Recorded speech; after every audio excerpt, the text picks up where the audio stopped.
How to install LMMS on your PC or laptop. Open the Chrome browser and search for LMMS. Then open the first official website that shows up.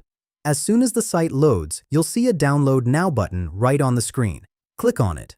On the next page, you can choose your operating system, and you'll also notice different versions like Stable, Alpha, and Nightly. For most users, the stable version is the best choice. Since my system is 64-bit, I'll select the Windows 64-bit stable version. As soon as you click it, the installer will start downloading. Once the download is complete, double-click the installer to start the setup. Click Next, accept the license agreement, and then choose the destination folder. By default, it installs on the C drive, which is perfectly fine, but you can change it if you want. On the next screen, there's nothing important to change, so just click Install and let the process finish.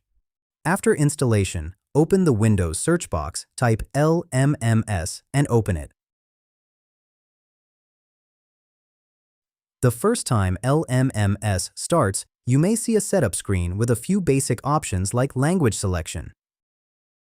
If you're not sure about anything, just leave it as default and click OK. After that, the main LMMS software will open and you're ready to start using it.